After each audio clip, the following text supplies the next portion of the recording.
सन 1890 तक राम जी को 13 संतानें हुई। जब राम जी सूबेदार की फौजी टुकड़ी मध्य प्रदेश में इंदौर के पास महू छावनी में थे, तब वे अपने पूरे परिवार के साथ यहीं रहते थे।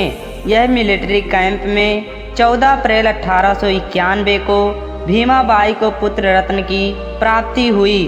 उस नवजात शिशु का नाम भीम रखा गया। भीम अपने माता पिता की 14वीं संतान थे।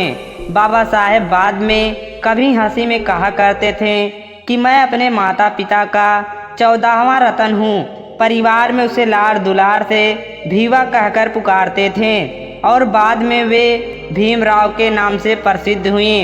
भीम के दादाजी नाथ संप्रदायी थे। सूबेदार रामजी सकपाल बहुत मेहनती व धार्मिक प्रवृत्ति के व्यक्ति थे। सुबह शाम घर में प्रार्थना करते थे। उन्हें संत कबीर, संत तुकाराम व अन्य संतों के भजन बहुत प्रिय थे। वे अपने परिवार में होने वाली आध्यात्मिक चर्चों में बच्चों को भी शामिल करते थे। सेना से रिटायर होने के बाद रामजी सूबेदार कबीर पंथ के गहरे अनुयायी बन गए। शराब से शुरू से ही दूर रहते थे। सुबह शाम की पूजा पाठ में शामिल होते थे। परिवार गरीब था, लेकिन माहौल शिक्षित व अनुशासित था। वह भोजन से पहले पूजा स्थल में बच्चों से भजन व प्रार्थना करवाते थे। भीम नटखट थे। वह कई बार भजन उल्टा सुल्टा आधा अधूरा गाकर भोजन की थाली के पास बैठ जाते थे। शाम का नियम बहुत कड़ा था।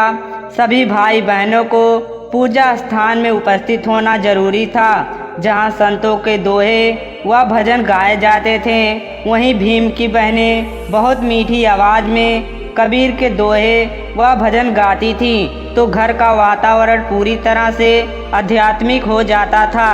पिताजी की मराठी भाषा बहुत ही अच्छी थी, साथ में अंग्रेजी भी जानते थे। वे महाराष्ट्र के प्रसिद्ध समाज सुधारक ज्योतिबा फूले के मित्र थे। उनके कार्यों से प्रभावित थे तथा अक्सर इनकी चर्चा करते थे।